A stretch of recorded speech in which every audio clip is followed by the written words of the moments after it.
παραμένουμε στη Σαφράμπολη, εδώ στην Μικρά Ασία, στο ξεκίνημα του εύξηνου πόντου, έτσι όπως λέει και ο καθηγητής Φωτιάδης. Είπα και νωρίτερα ότι λίγο πιο μέσα είναι η Σαμσούντα και αμέσως μετά στα 700 και χιλιόμετρα ακολουθεί η Τραπεζούντα. Λοιπόν, συνεχίζουμε μαθαίνοντας εδώ, ένα μικρόφωνο μου χρειάζεται, για σας που είστε πρόεδρο, από Αθήνα ήρθατε εσείς. Έλεγα ότι ήρθαν λεωφορεία και από τη Βόρεια Ελλάδα αλλά και από την Αθήνα. Λίγο χαμηλά είμαι εδώ, ή εσείς είστε πολύ ψηλός? Οργανισμού Άθλησης, Πολιτισμού και Νεολαίας και καταρχήν θα ήθελα να σας συγχαρώ για την εκπομπή σας. Σας ευχαριστώ και όλα τα πάρα παιδιά πολύ για την υπομονή τους και το σκηνοθέτη.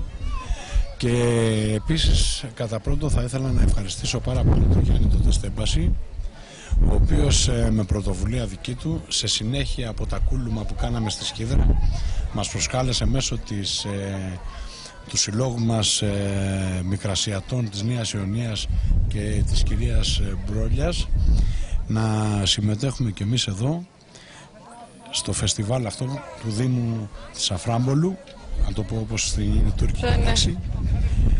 Ναι, και η καταγωγή δικιά μας είναι από εδώ, έτσι σχηματίσαμε και εμείς ένα γκρουπ. Εσείς ποιον είχατε από εδώ? Τον παππού και τη γιαγιά. Ναι. Σχηματίσαμε και εμείς. Έχετε σπίτι εδώ, το βρήκατε? Δεν το βρήκαμε. Υπάρχει όμως? Δεν ξέρω αν υπάρχει. Θα πάτε να το ψάχνουμε, ναι, να δούμε τι γίνεται. Έχει αλλάξει το περιβάλλον εδώ. Οι περιγραφές του παππού και της γιαγιάς είναι εντελώς διαφορετικές από αυτό το θαύμα εδώ που υπάρχει τώρα. Είναι μια πόλη εκπληκτική, πανέμορφη. Μας δημιούργησε συγκινησιακή φόρτιση, διότι έβλεπα την αγωνία των ανθρώπων που ήρθαμε από τη Σαφράμπολη, 50 άτομα, να δούμε εδώ τα σπίτια των εσείς λέτε, του παππού και δεν της με αφήσανε να κοιμηθώ από την αγωνία μέσα στο λεωφορείο. του παππού και της γιαγιάς και για κάποιον άλλο του πατέρα και της μητέρας. Ναι. Θα ήθελα εδώ να πω βέβαια ότι είναι πολύ σημαντικές αυτές οι κινήσεις. Οι τοπικές κοινωνίες με τέτοιες ενέργειες δημιουργούν σχέσεις φιλίας και στις δύσκολες στιγμές που περνάμε εμείς στη χώρα μας τώρα αυτή τη στιγμή στην Ελλάδα, αυτές οι πρωτοβουλίες των τοπικών κοινωνιών πρέπει, όπως οι προλαλήσαντες βουλευτές είπαν προηγουμένως, να περάσουν και στις πολιτικές ηγεσίες, ώστε να υπάρξει μια καλύτερη σχέση μεταξύ των κρατών και καλύτερη ζωή για τους ανθρώπους. Σας ευχαριστώ πάρα πολύ. Να είστε καλά. Κυρία Μπρόλιου, κρατήστε το μικρόφωνο. Πρόεδρος του Συλλόγου Μικρασιατών. Όχι, δεν είμαι πρόεδρος, είμαι γενικός γραμματέας. Ναι. Είμαι καταγωγή από εδώ, από τον πατέρα. Ήρθα για πρώτη φορά πριν 2 χρόνια.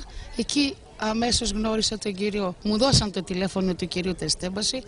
Δεν ήξερα τίποτα, τον πήρα τηλέφωνο και από τότε. Ήρθατε μόνοι σας? Μόνοι μας ήρθαμε σαν σύλλογος, έτσι γενικά. Ναι. Σαν σύλλογος. Είμαι και από την Ένωση Μικρασιατών. Και μάθατε ότι είχε γίνει ήδη η αδελφοποίηση. Ναι, είχε γίνει και μου δώσαν το τηλέφωνο, συγκινηθήκαμε, γνωριστήκαμε και από τότε είμαστε σχεδόν σαν αδέλφια με τον κύριο Τεστέμπαση. Ευχαριστούμε βέβαια πάρα πολύ για αυτήν την ωραία εκδήλωση και εσάς και τον κύριο Γιάννη που είναι η αιτία που ήρθαμε. Είμαι από την Ένωση εγώ Καπαδοκών Μικρασιατών Σαφραμπολιτών Νέας Ιωνίας Αττικής. Ευχαριστούμε πάντως και τους Εσείς Τούρκους. Βρήκατε τα... Βρήκα εγώ το σπίτι μου, το βρήκα. Πώς είναι σήμερα? Όχι, είναι προσπόληση. Ναι, είναι ένα τριόροφο, πολύ ωραίο, μεγάλο. Ξύλινο? Αλλά ξύλινο, όχι, πέτρινο. Το ισόγειο είναι το πέτρινο και το υπόλοιπο, ναι. Βέβαια πάλι, είναι σε άσχημη κατάσταση. Έχουν και τα ξύλινα, ναι. Σε άσχημη κατάσταση. Αυτός είναι στην Κωνσταντινούπολη, μας είπαν, που το έχει αγοράσει. Οπότε δεν μπορούμε να μπούμε να το δούμε. Ναι. Αυτό είναι από του τις παππού. διοικήσεις των δικών σας τώρα, έτσι, Ναι. όταν το είδατε, τι έτσι σας έμεινε στο μυαλό? Κοιτάξτε, φαντάστηκα με το μυαλό μου πώς περνούσαν αυτοί οι άνθρωποι εδώ και τι ωραία περνάγανε.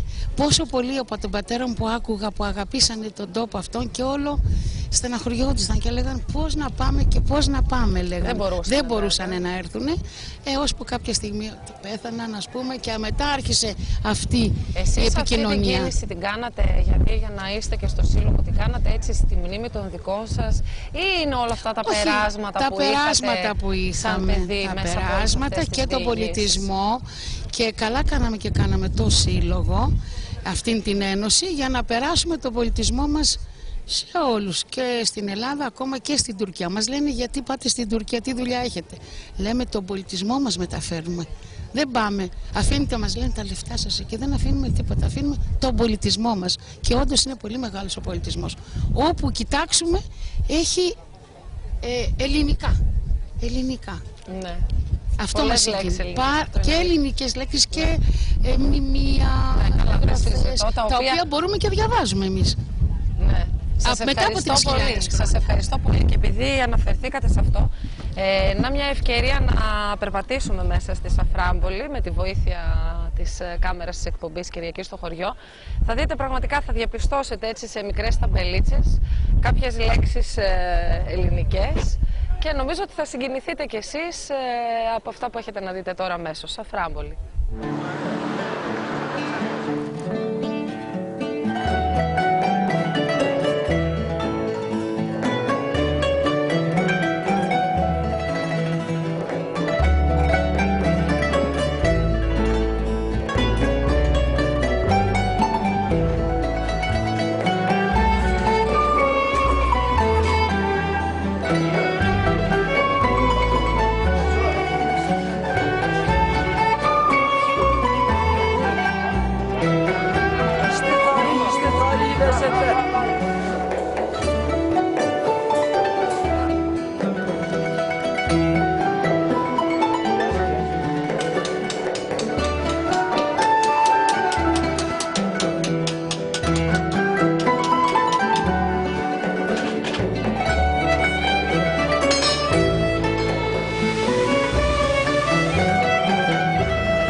Μία πολύ μικρή γεύση, γιατί είναι τελείως διαφορετικό το να ζει κανείς εδώ ή το να έρχεται ως επισκέπτης, και τελείως διαφορετικό το βλέπει τηλεοπτικά, κύριε Αθανασιάδη, πρόεδρος της Παμακεδονικής Συνομοσπονδίας, γιατρός στο επάγγελμα. Ευτυχώς δεν χρειάστηκε εδώ κούφια η ώρα που τα ακούει να σας χρησιμοποιήσουμε. Για πείτε μου. Εγώ έρχομαι πρώτη φορά στην περιοχή του Πόντου, και είμαι Πόντιος και από πατέρα και από μητέρα. Ο πατέρας μου ήταν η καταγωγή του από την Κιμισχανά, από την Αργυρούπολη του Πόντου, και η μητέρα μου ήταν η καταγωγή της, είναι από την Κερασούντα, από δύο περιοχές τις οποίες δυστυχώς δεν επισκέφθηκα. Είναι η πρώτη περιοχή από το κομμάτι του Πόντου που είχα την ευκαιρία τώρα να έρθω μαζί με τους φίλους. Βέβαια το ένασμα μας το έδωσε ο κύριος Τεστέν Βασισόλης, ο οποίος έκανε μια διαργασία 2 ετών, και με αυτά που είδα εδώ τον συγχαίρω. Εμάς να δείτε ψιστήρι που μας έκανε. Τον συγχαίρω πραγματικά, και είναι ένας πολύτιμος άνθρωπος που έχουμε κάποια σχέδια να κάνουμε και άλλα πράγματα στο μέλλον. Μακάρι. Δεν μπορώ να σας κρύψω τη συγκίνηση το πρώτο βράδυ στο ξενοδοχείο που έμεινα, που ήταν σπίτι ενός Έλληνα που έφυγε ναι. Και έχω την αίσθηση ότι ο συγχωρεμένος εκείνος ο παππούς μου με τις ιστορίες που μου έλεγε για τον Πόντο και ήθελε να τον πάω, που δεν αξιώθηκα βέβαια, έχω την αίσθηση ότι τριγυρνούσε τριγύρω μου, ας πούμε, χαρούμενος με αυτά που έβλεπα και έκανα. Θέλω να ευχαριστήσω βέβαια και κυρίως που μας φιλοξενήσαν εδώ, το Δήμαρχο, τον Έπαρχο Ασλήπων, διότι πραγματικά μας αγκαλιάσαν εδώ και περάσαμε μέχρι στιγμής πάρα πολύ ωραία και αυτό προαιωνίζει ότι μέχρι το τέλος ήταν έτσι. Νομίζω... Είπε νωρίτερα και η κυρία Μπρόλιο ότι φέρατε εδώ τον πολιτισμό σας, τον πολιτισμό μας μάλλον, γιατί έτσι είναι. Τι θεωρείτε ότι είναι το κομμάτι του πολιτισμού το οποίο εισπράττουν τώρα οι ντόπιοι εδώ, οι σαφραμπολίτες και έτσι που το φέραμε εμείς, το μεταλαμπαδεύουμε? Περισσότερο από το φέραμε τον πολιτισμό μας, θα έλεγα ότι ο πολιτισμός μας ήταν εδώ. Και από αυτόν τον πολιτισμό έχουν εμβολιαστεί και οι Τούρκοι και τώρα και στα πλαίσια της παγκοσμιοποίησης όλα αυτά έχουν ενοποιηθεί. Και γι' αυτόν τον λόγο θα έλεγα, ας πούμε, ότι όσο περισσότερο συσφιχτούν οι σχέσεις των λαών, πόσο μάλλον όταν έχουν κοινό πολιτισμό, υπάρχει αυτό το αμάλγαμα, ας πούμε. Βλέπω εγώ χθες, είδα τους χορούς την πρώτη μέρα, είδατε ότι οι Τούρκοι χορευτές φορούσαν ποντιακές στολές. Έτσι, αυτό για μας ήταν μια μεγάλη υπόθεση.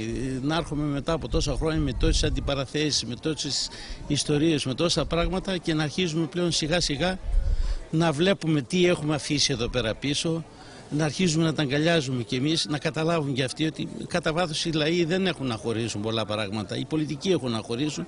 Ας δουν αυτοί τα προκιά, θα χωρίσουν όπως θέλουν, να κάνουν τη δουλειά τους. Ας αφήσουν και εμάς να ζήσουμε ειρηνικά, αγκαλιασμένοι και να απολαύσουμε ό,τι αφήσαν οι δικοί μας και ό,τι κρατήσαν οι ίδιοι. Σας ευχαριστώ και εγώ σας ευχαριστώ πάρα πολύ. Δώστε το μικρόφωνο στον κύριο, πείτε μου το όνομά σας γιατί δεν το θυμάμαι. Σολδάτος Χρήστος. Κύριε Σολδάτε, εσείς δεν έχω καμία σχέση με τη Μικρά Ασία και με το... Αλλά εσείς έχετε γράψει βιβλία. Είμαι από την Επτάνησο και κάποια στιγμή ζητούσα... Από πού ακριβώς? Τη Λευκάδα. Από τη Λευκάδα. Και ζήτησα όταν τελείωνα το πανεπιστήμιο να γράψω μια διατριβή για διδακτορικό. Ναι. Και ο καθηγητής στο Πανεπιστήμιο Αθηνών που με ανέλαβε μου λέει Ιταλικά, λέει, ξέροντας από πού είμαι? Λέω όχι. Τότε λέει όλη η Επτάνησος, λέει, έχει αρχεία κατά το παράδειγμα της Βενετίας. Επομένως μπορούμε, λέει, να πάμε στην αντίθετη πλευρά. Λέω και θα μου ζητήσετε τουρκικά, το οποίο πάλι δεν ξέρω. Όχι, λέει, εκεί δεν υπάρχει πρόβλημα γιατί έχουμε πάρα πολλούς Έλληνες οι οποίοι ξέρουν τα καραμανλίτικα και όταν, λέει, όπου συναντήσετε λέξη που να λέει για σχολείο, για δασκάλους κτλ, μια φωτοτυπία και θα βρείτε, θα σας δώσουμε εμείς, θα σας στείλουμε να σας τα μεταφράσουν. Το μικρόφωνο λίγο για να θα σας τα μεταφράσουν. Ναι.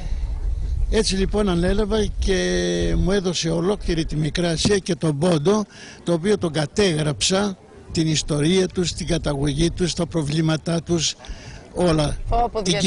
Πόσο καιρό σας πήρε, 6-7 χρόνια? Περισσότερο από 9,5 με 10 χρόνια. Βέβαια. Αλλά βρήκα όμως εκεί μέσα δύο λαούς συναδελφωμένους, αγαπημένους, πουθενά δεν συνάντησα στα γενικά. Παραδείγματος χάρη με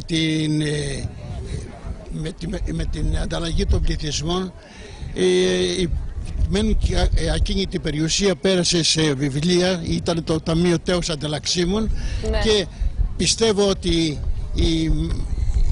οι ανταλλαγέντες Έλληνες πήρανε μαζί τους φεύγοντας, ναι, ό,τι πολυτιμότερο κινητό είχαν, τα κονίσματά τους και μετά τα βιβλία των σχολείων τους. Και μέσα αυτά παραδόθηκαν στα Γενικά Αρχεία του κράτους και όταν εγώ έκανα την εργασία μου βρήκα το Γενικό Αρχείο τα Γενικά Αρχεία του κράτους κάτω από τη σημερινή Ακαδημία των Αθηνών, στο υπόγειο. Λοιπόν, εκεί μέσα είδα 10-11 κώδικες μου φέρε ο υπάλληλος με το όνομα Σαφράμπολης, που ζήτημα εάν το συνάντησα στην Κεσάρια και στη Συνασσό που είχαν μεγάλη εκπαίδευση και πολιτισμό.